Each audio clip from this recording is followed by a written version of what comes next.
안녕하세요. 대한소아청소년 정신의학회 공식 유튜브 채널 우리 아이 마음 해결사 우아입니다. 저는 오늘 진행을 맡은 중앙대학교 병원 소아청소년 정신과 전문의 정승아라고 합니다. 지난 시간에는 저희가 이제 한덕경 교수님과 중독과 몰입에 대해서 좀 이야기를 나눠봤었는데요. 오늘은 이제 집중력이라는 키워드에 포커스를 맞춰서 진행해 보려고 합니다. 교수님 안녕하세요. 네, 안녕하십니까. 저는 중앙대학교 정신건강의학과 교수 한덕현입니다. 책 집중력의 배신의 저자이기도 합니다.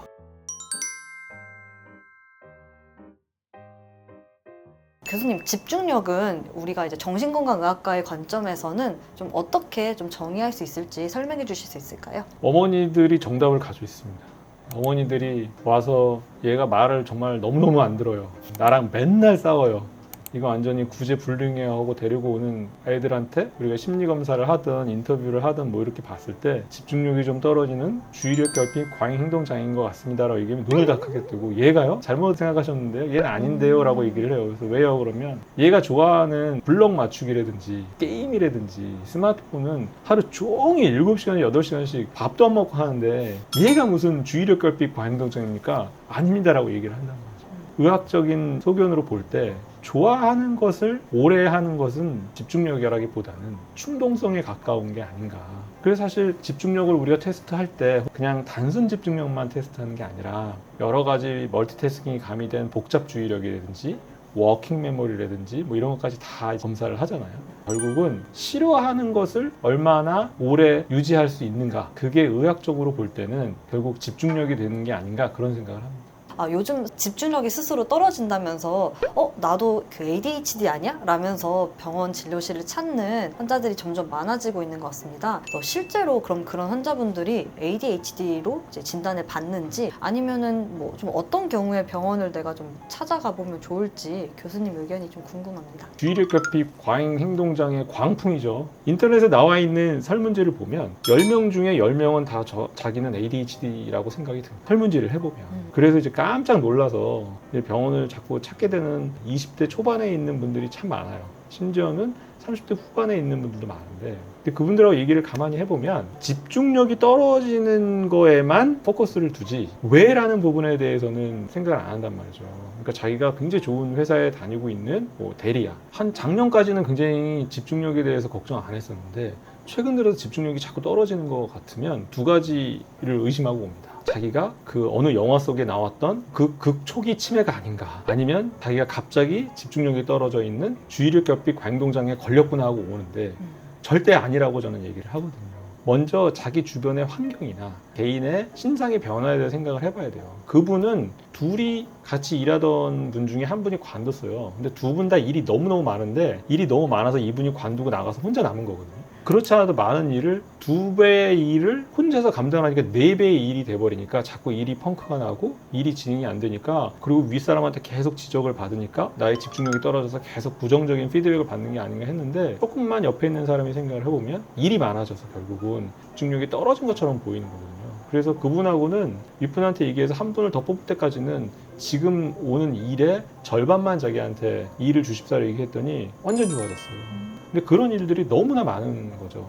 또 하나 어떤 분은 이 직책이 올라가니까 그 일만 있는 게 아니라 밖에 나가서 대회 일도 하고 또 대회 일도 하다 보니까 술 마시고 늦게 들어오고 이런 일들도 많아졌어요. 그러니까 신체적으로 힘든 것 때문에 집중력이 떨어지게 되는 일들이 발생을 하는 거예요. 그래서 어떤 병원에 갔더니 주의력이 떨어졌으니까 주의력 결핍 행동장애니까 약 드세요 라고 해서 그 약을 먹는데 부작용만 나고 집중력은 하나도 회복이 안 되고 계속 힘듦을 호소해서 오셨는데 그분은 신체적인 상황부터 먼저 다시 회복을 시켜놓고 그 다음 집중력에 대해서 따져봐야 집중력이 떨어졌는지 아닌지를 알 수 있습니다. 그래서 집중력이 뭐 장애가 갑작스럽게 생겼다든지 주의력이 갑자기 떨어졌다든지 하는 것은 소위 말해서 ADHD에 대한 의심을 하기보다는 자기 자신에 대한 주변에 대한 것들을 돌아보는 게 먼저라고 생각이 듭니다. 좋아하는 것에 굉장히 몰두하고 집중하고 이런 것들을 이제 교수님께서는 어쩌면 이제 충동의 일종이다라고도 이야기해 주셨는데 최근에 뭐 유튜브, 릴스, 쇼츠 이런 것들만 봐더라도 정말 10분 이상을 넘어가는 영상들은 잘 제작되지 않고 실제로 많은 사람들이 그런 긴 영상은 보지 않는 좀 사태가 벌어지고 있는데요. 이런 문화적인 현상을 우리가 이제 정신과적으로 뇌의 관점으로 바라보면 좀 어떻게 설명할 수 있을까요? 집중력이 가지고 있는 또 하나의 사회현상 충동성과 관련된 굉장히 중요한 현상 중에 하나가 보상입니다. 보상. 그러니까 우리가 집중력이 높은 사람은 보상의 기간을 오래 견딜 수 있는 힘이 있어요. 근데 집중력이 떨어지고 소위 말해서 충동성이 높은 분들은 그 보상이 한 몇 분 안에는 나와야 돼요. 아무리 길어야 하루 이틀 내내 나와야 그걸 견디는 거죠. 근데 그걸 견디지 못하니까 그 일을 꾸준히 안 하는 거예요. 보상이 안 나오니까. 근데 집중력이 높은 분들은 꾸준히 뭔가를 하고 그 다음에 내가 하는 것들을 계획을 세워서 조금 더 하고 방향을 틀어서 뭘 더 해보고 하는 것들이 결국은 집중력이 높고 충동성이 낮으니까 그것들을 계속 해나갈 수 있어서 3개월 뒤, 6개월 뒤, 1년 뒤에 제대로 된 보상을 내가 받을 수 있게 되는 거거든요. 그래서 사회가 만들어 놓은 어떤 짧은 자극에 의해서 금방 나오는 보상들은 결국은 주의력 떨어짐, 충동성 높은 거 관련이 있는 거고, 내가 계획적으로 계속 만들어가면서 할 수 있는 지속성과 그것들이 장기간에 걸친 노력, 그러고 나서 큰 보상을 받을 수 있는 것, 이런 것들이 충동 조절, 집중력 높음과 연결이 되는 겁니다. 집중력이 높은 것과 성격이 급한 것, 이거는 그럼 좀 반대 개념일까요? 어떻게 생각하세요? 예전에는 부인들이 오셔서 우리 아빠는 성격이 불 같아요. 뭐 참지 못해요. 뭐 다 때려 부셔요. 뭐 막 이런 분들 왔을 때 보면 성인 ADHD에 대한 그 개념이 별로 없을 때는 성격장애, 조울병 이렇게까지 취급되신 분들도 있어요. 근데 최근 들어와서 보면 그분들이 자기 애가 ADHD 진단을 받으니까 엄마가 이렇게 볼 때는 애랑 자기 남편이랑 되게 똑같거든요. 그러니까 슬쩍 아이 치료할 때 남편분한테 당신도 가서 진료를 해봐라고 해서 진료실에 아빠가 와서 검사받는 경우가 많이 늘었어요. 스트레스 참지 못하고 막 화를 내고 결정을 해버리고 좀 성급하게 나오는 분들 중에 성인 ADHD를 가지고 있는 분들이 상당히 많아요. 충동성을 저희가 그럼 결국 어떻게 조금 다루고 바라봐야 할지. 사실은 인간의 모습 중에 외부에서도 굉장히 많은 자극을 우리는 받고 살고 있잖아요. 거기에 대해서 아주 일정하게만 반응을 했다면 인류가 이렇게 발전하지 못했을 거예요. 예를 들면 콜럼버스가 그냥 유럽에서 그냥 그렇게 잘 살고 있었는데 왜 똑같이 먼 산을 바라보는데 왜 콜럼버스는 저 바다 끝은 바다 괴물이 살고 있는 게 아니라 어떤 다른 신대륙이 있을 거에 생각해서 배를 빌려 타고 간 거잖아요. 그러니까 그런 똑같은 자극을 받더라도 다른 생각을 하게 되고 그 자극에서 또 새로운 자극을 발견하는 것들이 어떻게 보면 충동성의 긍정적인 의미가 될 수 있거든요. 그래서 충동이라고 하는 것은 어떻게 보면 잘 조절이 된다면 인류한테 있어서는 새로운 걸로 나갈 수 있는 굉장히 큰 자극제가 되지만 이게 과정이 조절되지 않는다면 중구난방으로 방향성을 잃어버린 그냥 에너지 발산밖에 되지 않기 때문에 이득보다는 손해가 훨씬 더 많은 상황을 발생하게 되는 거죠. 결국에는 집중력이든 충동성이든 어떠한 좀 방향성이 굉장히 중요하고 핵심이라고 좀 생각이 맞습니다. 듭니다. 네. 그 제가 책을 읽어보니 그런 방향성과 관련해서 교수님께서 좀 자칫 생소한 개념을 하나 좀 소개해 주신 게 있는데 그 현저성이라는 네. 개념이 이제 정신과적으로 있는데요. 혹시 좀 소개 부탁드려도 될까요? 현저성이 제일 쉽게 설명하는 거는 알코올 중독에서거든요.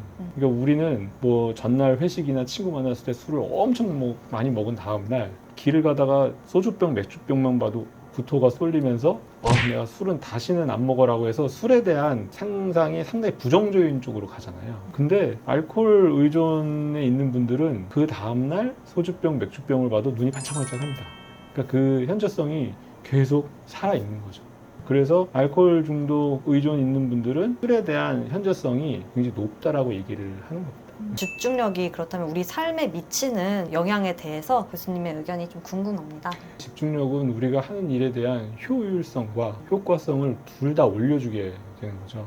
흔히 효율과 효과가 비슷하다고 사실은 얘기를 하지만 방향성이 없는 열심히 하는 것은 효율성은 올릴 수 있지만 효과는 떨어지게 됩니다. 근데 방향성이 있어서 내가 뭔가를 열심히 해서 그게 좋은 결과로까지 이어지면 그걸 효과성까지 좋다라고 얘기를 하는 거거든요. 교수님, 그럼 이 집중력의 배신, 이 책은 독자가 어떤 마음가짐으로 읽는 게 가장 좀 좋을까요? 도파민 뿜뿜하고 도파민 많이 나온다고 좋은 것도 아니고 게임 많이 한다고 중독도 아니고 자기가 세워놓은 계획과 그 계획에 따른 능동적인 마음과 긍정적인 결과를 향해서 가는 그 상황이 우리 현대사회에서 젊은 친구들이 가져야 될 태도가 아닌가 그것을 이야기하고 싶었습니다. 굉장히 어려울 수도 있고 좀 생소할 수도 있는 주제를 재미있고 쉽게 풀어주신 한덕균 교수님께 다시 한번 감사드리며 더 자세하고 유익한 내용이 이제 책에 아주 꾹꾹 눌러 담겨 있으니 많은 관심 좀 부탁드립니다. 오늘 영상이 유익하셨다면 구독과 좋아요 부탁드립니다.